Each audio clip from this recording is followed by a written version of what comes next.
पितृपक्ष का समय था। एक ब्राह्मण अपने बहू पत्नी को विदा कराने अपने ससुराल जा रहे थे। रास्ते में उसे एक व्यक्ति मिलता है और वह पंडित जी से पूछता है, पंडित जी कहाँ जा रहे हैं। पंडित जी उस व्यक्ति को बताते हैं कि वह अपनी बहू को विदा कराने ससुराल जा रहे हैं। इस पर वह व्यक्ति बोलता है, अभी तो पितृपक्ष का महीना चल रहा है और इस महीने में कोई भी शुभ कार्य नहीं किया जाता। वह ब्राह्मण बेवाक होकर बोला, ये सब नियम ब्राह्मणों पर लागू नहीं होता है। वह आदमी कर भी क्या सकता था, चुप रहा। पंडित जी अपने ससुराल पहुंचते हैं। पंडित जी की खातिरदारी उनके ससुराल में खूब होती है। विदाई के लिए लड़की के घर वाले मना करते हैं कि अभी पितृपक्ष चल रहा है, ऐसे में कन्या की विदाई नहीं हो सकती। किंतु पंडित जी अपने हट पर रहे। विदाई आज ही होगी। ससुराल वालों ने कन्या की विदाई कर दी। पंडित जी कन्या को लेकर अपने घर को निकल जाते हैं। चलते चलते उस ब्राह्मण को प्यास लगी। वह एक कुएं के पास रुका और लौटा डोरी से पानी निकालने लगा।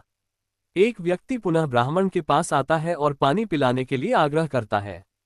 पंडित जी जैसे ही लौटा कुएं में डालते हैं, वह व्यक्ति पंडित जी को उठाकर कुएं के अंदर डाल देता है। वह व्यक्ति पंडित जी का भेष बनाकर कन्या को लेकर पंडित जी के घर निकल पड़ता है। घर पर कन्या का स्वागत हुआ। दोनों खुशी खुशी रहने लगे। लगभग 2 महीने बीत गए होंगे। पंडित जी कुएं में ही फंसे हुए थे। एक दिन कुएं के रास्ते एक व्यापारी गुजर रहा था। उसके बैलों के गले में टंगी हुई घंटी बज रही थी।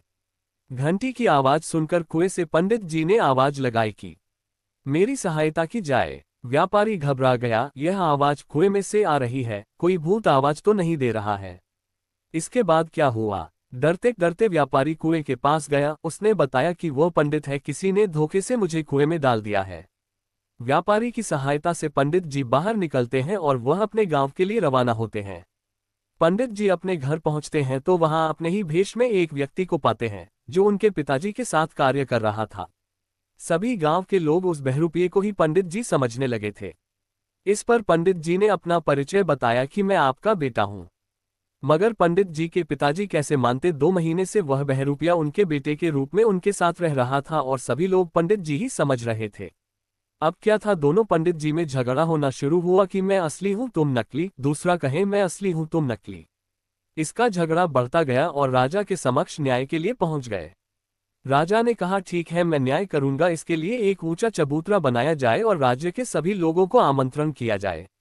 ऐसा ही हुआ। चबूतरा ऊंचा तैयार किया गया और सभी राज्य निवासियों को इस न्याय को देखने के लिए बुलाया गया। राजा अपने तय समय के अनुसार वहां पहुंच गए। उन्होंने एक लोटा भी मंगाया था। राजा ने दोनों पंडित जी को वहां पुनः पूछा कि असली कौन है और नकली कौन, किंतु दोनों अपने आप को असली साबित करते रहे। इस पर राजा ने बोला कि जो भी सबसे पहले इस लोटे में घुसकर बाहर निकलेगा मैं उसको न्याय दूंगा। इस पर एक पंडित जी झट से उस लोटे में घुस गए। बस क्या था, राजा ने लोटे का मुंह ऊपर से बंद कर दिया। अब वह अंदर से चिल्लाने लगे कि राजा मुझे क्षमा कर दो, अब मैं ऐसी गलती फिर नहीं करूंगा। बस क्या था, लोगों को पता चल गया था असली पंडित जी कौन है, क्योंकि मानव रूप में कोई भी व्यक्ति लोटे के अंदर प्रवेश कैसे कर सकता था। वह भूत था जो पंडित जी के पितृपक्ष में किए गए कार्य का दंड देने के लिए उनके जीवन में शामिल हुआ था।